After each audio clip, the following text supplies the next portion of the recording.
Hello everyone. आज मैं अपनी हेयर ट्रांसप्लांट की जर्नी शेयर करने चाहता हूँ आप सभी के साथ में। मैं आप सबको बताऊंगा कि ट्रांसप्लांट की जर्नी मेरी कहाँ से शुरू हुई, मैंने क्या क्या चीज़ें उससे पहले प्लान की, मेरी प्री ट्रांसप्लांट की जर्नी जिसमें कि हम सारी चीज़ें ये देखते हैं कि कहाँ पे मुझे कौन सा क्लिनिक चूज करना है, मेरा बजट क्या होने वाला है, मुझे ट्रांसप्लांट कब से कब तक कराना है। तो आज मैं सारे के सारे पॉइंट्स को एकदम डिटेल में कवर करने वाला हूँ और मैं आपके सारे questions and queries related to hair transplant मैं सारे A to Z कवर करूंगा। इस वीडियो के बाद आपको कोई भी कंफ्यूजन नहीं रहेगा, कोई भी क्वेरी या कोई भी ऐसा आपको मिथ या मिसकंसेप्शन नहीं रहेगा जिसपे आप लोग क्लियर नहीं होंगे। तो आज हम सारे के सारे वन बाय वन डिटेल में कवर करते हैं सारे points. Let's go for it. तो मेरी ये हेयर ट्रांसप्लांट की जर्नी स्टार्ट हुई थी जब मैं देहरादून में मूव किया था। मैं ऑलमोस्ट 5 से 6 साल पहले देहरादून मूव किया मेरे कॉलेज पर्पस के लिए। और उस टाइम पे मेरे बाल बहुत थिक हुआ करते थे और मुझे बिल्कुल भी ऐसा कोई हेयर फॉल का इशू नहीं लगता था। मुझे मेरे फ्रेंड्स लोग बोलते थे कि मेरा मतलब मैं स्टाइलिंग बहुत अच्छी करता था अपने बालों की और मैं काफ़ी हेयर प्रोडक्ट्स भी यूज़ करता था उस टाइम पे। अब कॉलेज में नया नया होता है तो फर्स्ट सेकंड ईयर में लोगों को लगता है कि ठीक है, we need to look stylish या हमें ज़्यादा एडवांस लेवल की हेयर स्टाइलिंग करनी है, तो मैंने भी वो सारी चीज़ें करी। लेकिन मुझे कुछ टाइम में धीरे धीरे रियलाइज़ होने लगा कि मैं स्टाइलिंग तो कर रहा हूँ, लेकिन जो मैं स्टार्टिंग में फील करता था, जो मैं कॉन्फिडेंस या जो लुक मैं स्टार्टिंग में खुद को देख के फील करता था, वो मुझे धीरे धीरे ग्रेजुअली डिक्रीज होते हुए दिखने लगा। और मेरे फ्रेंड सर्कल में मुझे दोस्तों ने भी बताया कि यार मतलब ठीक है, you are putting a lot of things into your styling, but अभी भी मतलब अभी वो वाली वाइब या वो चीज जो पहले फील होती थी वो लुक नहीं दिख रहा है। तो धीरे धीरे मेरे दिमाग में भी ये क्वेश्चन आने लगा कि मतलब मैं अपने आप को नोटिस करने लगा। मैं थोड़ा सा कॉन्शियस हो गया था मिरर के सामने जाते हुए कि मेरे साइड से इस तरीके से या इस साइड से मेरी जो हेयर लाइन है वो काफी थिन होने लग गई। आप यहाँ पे देख सकते हैं मेरी हेयरलाइन की कंडीशन उस टाइम पे कैसी होने लग गई थी जब स्टार्टिंग की बात थी। तो मैंने ये सारी चीजें नोटिस करी, लेकिन उसके बाद मुझे लगा कि शायद ये टेम्पररी चीजें हैं और टेम्पररी बेसिस पे ये हो रही हैं, शायद ह्यूमिडिटी की वजह से हो रही हैं या पोल्यूशन की वजह से हो रही हैं। तो मैंने थोड़ा सा अपने आप को मैंने अपने रूटीन में थोड़े से चेंजेस किए, मैंने थोड़ा सा डाइट पे फोकस किया, मैंने hair oils hair shampoos use किए। बट मुझे लगता है कि उससे ऐसा कुछ खास मुझे चेंजेस दिखे नहीं। मेरी प्रॉब्लम अभी भी सेम ही थी कि जहां से जो बाल गए थे वो बाल आते हुए नहीं दिख रहे थे। तो मैंने काफी सोच विचार करने के बाद में बहुत लंबे टाइम से ऑलमोस्ट 2020 लॉकडाउन की जर्नी भी मेरी सेम यही सारी चीजें सोचने में रही कि यार क्या किया जाए और कैसे इस प्रॉब्लम को सॉल्व किया जाए, क्योंकि हेयर स्टाइलिंग और हेयर वॉल्यूम अगर आप कहें तो एक यूथ एक मैन के लिए इतना इम्पोर्टेंट है और उसके कॉन्फिडेंस के लिए इतना इंपॉर्टेंट चीज है आजकल कि ये हर दूसरे से तीसरा इंसान ये सोचता है कि अगर मेरे हेयर्स अच्छी हेल्थ में नहीं है तो I think I am not confident enough to talk to a girl और to anyone of the opposite gender. So I think somehow मेरे केस में मुझे थोड़ा बहुत ऐसा फील होता था। बट उसके बाद जब मैंने रिसर्च करनी शुरू की, मैंने डिसाइड किया कि I think hair products use करने से कोई बात नहीं बन रही है, कोई काम नहीं चलेगा। तो मुझे लगा कि लेट्स गो फॉर ट्रांसप्लांट। और ये काफी बड़ा डिसीजन था मेरे लिए, बिकॉज आज से पहले मैंने कोई एज सच इस तरीके की माइन्यूट सर्जरी नहीं कराई है और मेरा ऐसा कोई ख्याल भी नहीं था। तो मैंने देखा, मैंने कुछ पैरामीटर्स सेट किए जो कि मुझे एक अच्छा हेयर ट्रांसप्लांट क्लिनिक चूज करने में मुझे बहुत ज़रूरी थे। तो पैरामीटर्स जैसे कि hygiene is very important, result is very important. आप वहाँ पे जाके कैसा फील करते हो, उनकी टीम के साथ इंटरेक्ट करके कैसा फील करते हो, एक कॉस्ट एक बजट क्या रहने वाला है, आपके स्पेस आपके एरिया आप जहाँ पे आप रहते हो उससे वो उसका डिस्टेंस, क्लिनिक का डिस्टेंस कितनी दूर है, ये मैटर करता है। तो ये सारे फैक्टर्स को अगर मैं कंबाइन करूँ तो मैंने मल्टीपल जगह पे रिसर्च की और मैंने बहुत सारे डॉक्टर्स से कंसल्ट किया जिन्होंने मुझे अलग अलग चीज़ें बताई, such as in terms of costing, in terms of hair grafts implantation कि कितने ग्राफ्स लगने हैं और किस जगह पे किस तरीके से किस टेक्निक से ग्राफ्ट्स लगाए जाएंगे। आई थिंक मल्टीपल टेक्निक्स होती हैं इम्प्लांटेशन की और ट्रांसप्लांट की। तो मुझे उन लोगों ने गाइड किया। फिर मैंने दिल्ली में, मैंने out of Delhi, near by space Dehradun के आसपास मैंने काफ़ी जगह रिसर्च करी और उसके बाद फाइनली मैंने डिसाइड किया कि मुझे पता चला कि QHT एक क्लिनिक हरिद्वार में है। उसके रिव्यूज़ देखे मैंने, उसके टेस्टिमोनियल्स देखे मैंने उनके रिजल्ट्स देखे, उनकी कॉस्टिंग, मैंने उनकी टीम से कॉन्टैक्ट किया। उनकी टीम से मुझे बहुत जल्दी रिस्पॉन्स आया और मेरी क्वेरीज उन्होंने पूरी सुनी और मुझे उन्होंने जो बताया QHT टेक्निक से जो वो ट्रांसप्लांट करते हैं, आई थिंक जो कि उनकी मोस्ट एडवांस टेक्निक है। तो मुझे उसके बारे में जब पता चला, उनकी कॉस्टिंग्स के बारे में मुझे पता चला, उनके प्रोसेस के बारे में, उनकी टीम के बारे में मुझे पता चला, और उनके रिव्यूज जब मैंने देखे तो मुझे समहाउ ऐसा लगा कि I think this is the right place. And मैंने डिसाइड किया कि मैं विद इन 2-3 मंथ्स जो है QHT में जाके अपना ट्रांसप्लांट कराऊंगा।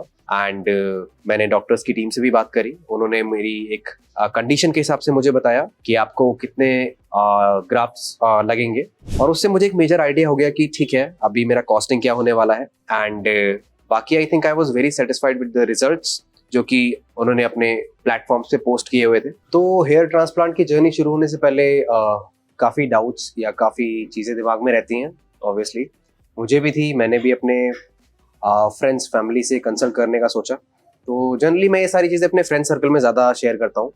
मेरे कुछ ऐसे फ्रेंड्स हैं जिनको सेम प्रॉब्लम हो रही है, और वो भी ऐसा सोच रहे थे कि शायद उनको भी आगे जाके हेयर ट्रांसप्लांट कराना पड़ सकता है। लेकिन कुछ डाउट्स और कुछ क्वेरीज रहती हैं, जैसे कि क्या ट्रांसप्लांट कराना सही है, क्या ट्रांसप्लांट सर्जरी एक बहुत ज़्यादा कॉम्प्लिकेटेड सर्जरी तो नहीं है, क्या इसकी कॉस्टिंग बहुत हाई है, क्या रिजल्ट सही आएंगे, या कोई और हेल्थ इश्यूज तो नहीं होते हैं ट्रांसप्लांट कराने से। बट आई थिंक मुझे ऐसा लगता है कि एक बहुत ही नॉर्मल और बहुत ही माइन्यूट सर्जरी होती है, जिसमें कि ऐसे कोई हेल्थ कॉन्सिक्वेंसेस बिल्कुल नहीं होते, और ऐसी कोई हाई कॉस्टिंग्स भी नहीं होती जितना कि लोगों को लगता है कि ये कराना चाहिए या नहीं कराना चाहिए।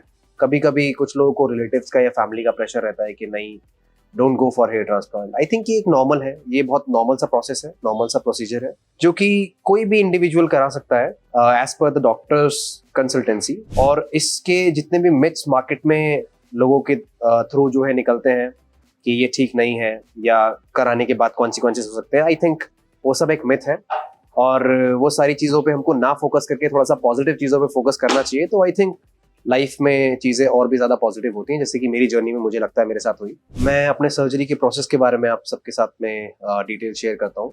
मेरी सर्जरी का जो प्रोसेस था, ऑलमोस्ट मैं इवनिंग में QHT पहुंचा था।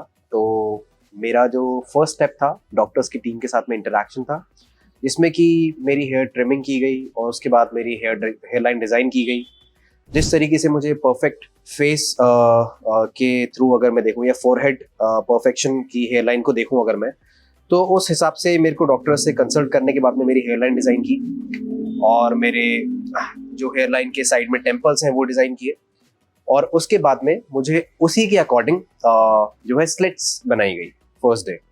तो slit making hair transplant surgery का फर्स्ट प्रोसेस होता है, जिसमें कि आपको जितने ग्राफ्ट्स जो है लगाने हैं, उसके अकॉर्डिंग आपके एरिया पे, जो कि अफेक्टेड एरिया है, वहाँ पे स्लिट्स बनाई जाती हैं, और उन्हीं स्लिट्स में जो नेक्स्ट स्टेप होता है वो ट्रांसप्लांट का होता है। सो स्लिट मेकिंग प्रोसेस जो थी मेरे लिए वो ज़्यादा पेनफुल नहीं थी। ऑफ कोर्स स्टार्टिंग में थोड़ा सा पेन लगता है जब आपको इंजेक्शन दिया जाता है, जब आपको ग्लूकोज वगैरह या अदर चीज़ें जब आपको दी जाती है। बट आई थिंक ऐसा कुछ ऐसा कोई पेनफुल इसमें स्टेप नहीं रहता है। तो ये बहुत ही इजी प्रोसेस था, और ऑलमोस्ट 1 से 2 घंटे के बीच में ये प्रोसेस पूरा खत्म हुआ, और उसके बाद मुझे सेम डे इवनिंग में मुझे मेरे रूम में भेज दिया गया। और नेक्स्ट डे जो था मेरा, वो मेजर स्टेप था, जो कि ट्रांसप्लांट, लाइक ग्राफ्ट्स का एक्सट्रैक्शन और ग्राफ्ट्स का प्लांटेशन, सेम लोकेशन पे जहाँ पे आपका अफेक्टेड एरिया है।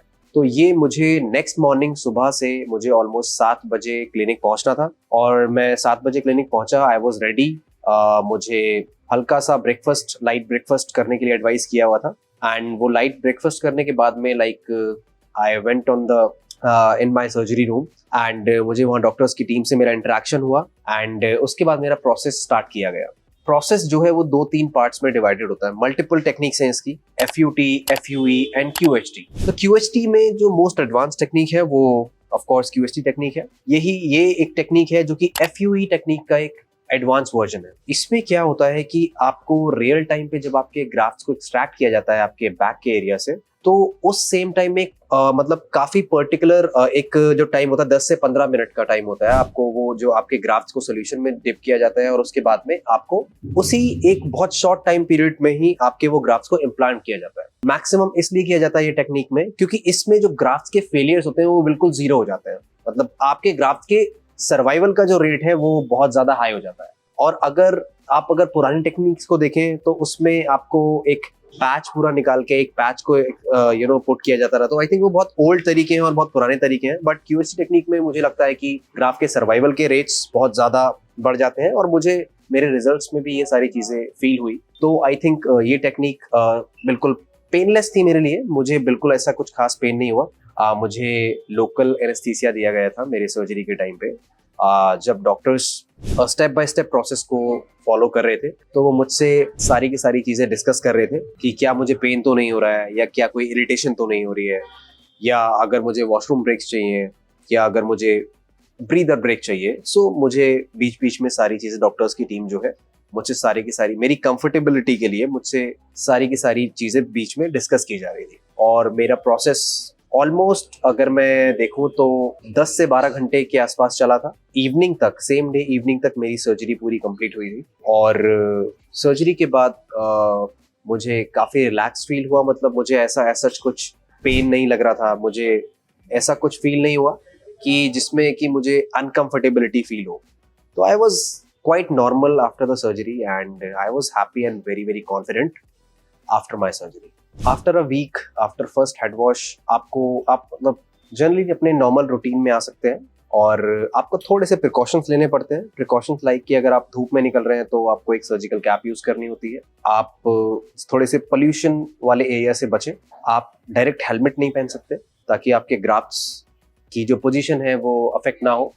डॉक्टर्स की टीम हमें रिकमेंड करती है, क्यूएसटी की टीम, कि आप हेलमेट ऑलमोस्ट 30 to 40 डेज के बाद ही लगाएं आफ्टर योर सर्जरी।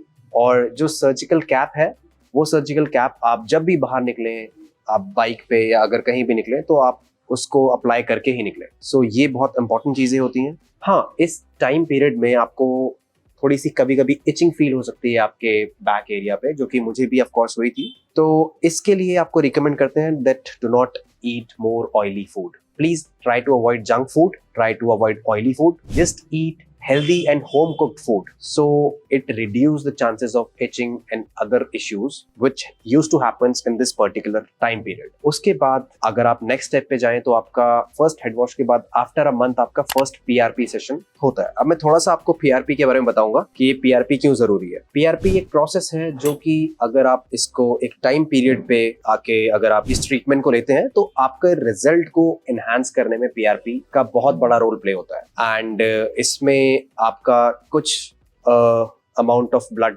यूज किया जाता है, उसको देन मिक्स किया जाता है with some nutrients and other things, and उसको फिर आपके हेड के एरिया में इंजेक्ट किया जाता है।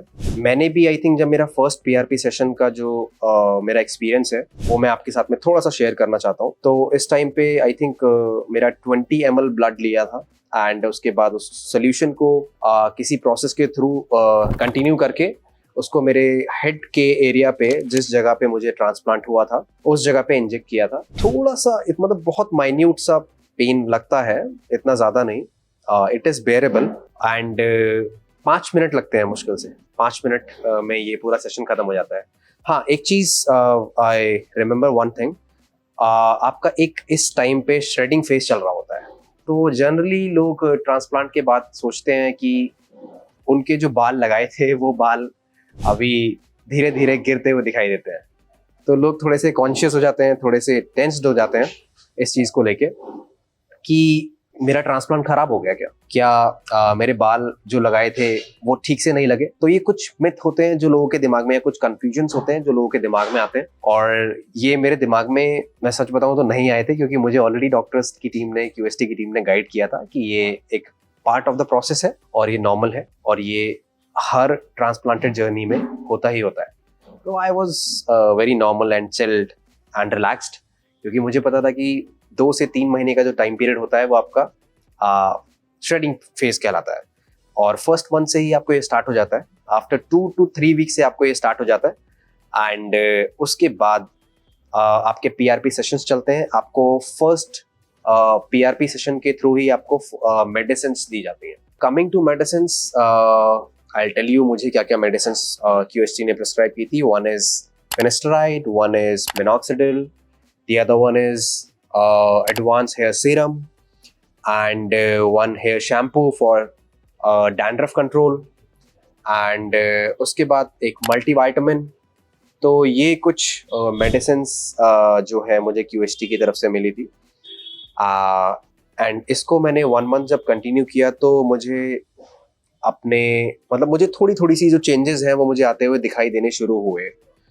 जब मैंने मिनॉक्सिडिल यूज़ किया, मैंने सीरम यूज़ किया, तो आई वाज मतलब फर्स्ट मंथ फिर भी मुझे दिख रहा था कि जो श्रेडिंग फेज है वो और तेज़ी से बढ़ रहा है। एंड उसके बाद सेकेंड टू थर्ड मंथ, मतलब मेरे हर मंथ PRP के लिए मैं अभी भी QHT आता हूँ। मैं जब फर्स्ट से सेकेंड मंथ आया, सेकेंड से थर्ड मंथ आया, उसके बाद थर्ड मंथ से मुझे थोड़े थोड़े रिजल्ट्स दिखना शुरू हुए। मेरी जो श्रेडेड हेयर्स थे वहाँ पे मेरे न्यू हेयर्स दोबारा से आने लगे। एंड मैंने सारे जो प्रिकॉशंस मुझे बताए थे, मैंने वो सारे प्रिकॉशंस लिए। मैंने टाइम टू टाइम मेडिसिन ली, मैंने serums time to time use किए। सो अब डिस्कस करते हैं कि जो आपके डिज़ायर्ड रिजल्ट्स हैं वो कब से आते हैं। अभी 3 मंथ्स ऑलरेडी कंप्लीट हो गए हैं, श्रेडिंग फेज ख़त्म हो गया है, आपके PRP सेशन स्टार्ट हो गए हैं, आपकी मेडिसिन स्टार्ट हो गई हैं, मिनॉक्सिडिल चल रहा है एंड हेयर सीरम चल रहे हैं। तो अब रिजल्ट्स कब से आना शुरू होते हैं? तो मेरे केस में अगर मैं बताऊं तो मुझे ऑलमोस्ट थर्ड मंथ के बाद से, फोर्थ मंथ जैसे मेरा स्टार्ट हुआ, तब से मुझे न्यू हेयर लाइन दिखनी शुरू हो गई थी। जो मेरी इम्प्लांटेड आई कैन से और एडवांस और new hair line, updated hair line है, वो मुझे दिखनी शुरू हो गई थी। वो आप यहाँ पे देख सकते हैं। और अगर आप देखें मेरा पुराना, जिस तरीके से मैं अगर आपको कंपेयर करूं, तो वो भी आप इस जगह पे देख सकते हैं कि पुराने टाइम पे मेरा ट्रांसप्लांट से पहले का जो टाइम था, उस टाइम पे वो, अगर आपको मेरा हेयर लाइन देखना चाहें और अगर आपको देखना है तो आप वो यहाँ पे देखें, और नया वाला हेयर लाइन भी आप अभी देख सकते हैं कि किस तरीके से मेरी कंडीशन है। अब ट्रांसप्लांट के बाद में मेरे कॉन्फिडेंस में क्या चेंजेस आए, मेरी रियल लाइफ स्टाइल में क्या चेंजेस आए, ये मैं आपको कुछ एग्जांपल्स बताता हूँ। सपोज जैसे पहले मैं थोड़ा सा ज़्यादा इमेज कॉन्शियस रहता था। जब मैं किसी पार्टी में जा रहा हूँ या मैं किसी फंक्शन में जा रहा हूँ, तो मैं बार बार अपने हेयर को करेक्ट करना एंड यहाँ से ऐसे करना, बिकॉज हेयर लाइन थोड़ी पीछे थी तो उसको आगे छुपाना, ये सारी चीज़ें मेरा एक पार्ट ऑफ रूटीन हो गई थी। लेकिन अभी आई थिंक मुझे ये सारी चीज़ें करने की ज़रूरत नहीं है, क्योंकि मुझे अपना वो एरिया छुपाने की ज़रूरत नहीं है जो कि पहले लेस डेंस था। अभी वो एकदम परफेक्टली डेंस है और वहाँ पे बहुत अच्छा वॉल्यूम है, बहुत अच्छी हेयर लाइन है, एकदम परफेक्ट शेप में दिखाई देती है। दूसरा, अगर एग्जाम्पल की मैं बात करूँ तो of course clicking the pictures. तो जब मैं वीडियो शूट्स या अगर पिक्चर्स क्लिक कराता था तो मुझे लगता था कि ज़्यादा लाइट की फोकस की वजह से वो जो पैच एरियाज है वो ज़्यादा दिखता है ऑफ कोर्स। तो अगर आप शूट्स की बात करें या पिक्चर्स क्लिक करने की बात करें, अगर आप लाइटनिंग में शूट की बात करें, तो वहाँ पे हर एक डिटेलिंग दिखती है, और उस डिटेलिंग की वजह से भी कभी कभी कॉन्फिडेंस लूज होता है अगर वहाँ पे उस हिसाब से आपकी हेयर लाइन या आपके वॉल्यूम या हेयर्स ना हो।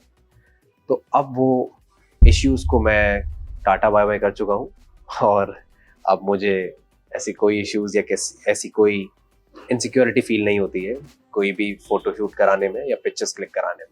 तो मेरी जर्नी की बात करूँ तो I am very confident and very happy and very positive about my decision for QHT। So guys, देर किस बात की है, ज़्यादा वेट मत कीजिए, QHT की टीम के पास आइए एंड अपनी प्रॉब्लम्स को शेयर कीजिए एंड सॉल्यूशन पाइए। हरिद्वार, देवभूमि, उत्तराखंड, यहाँ घूमने के लिए भी बहुत सारी जगह है, पहाड़, नदियाँ, वाटरफॉल्स और झरने। तो जंगल सफारी भी कर सकते हैं यहाँ पे, और वाइल्ड लाइफ का एक अलग ही एक्सपीरियंस है, नेचर का एक अलग ही एक्सपीरियंस है। सो ज़रा देर ना करते हुए let's do it. Thank you.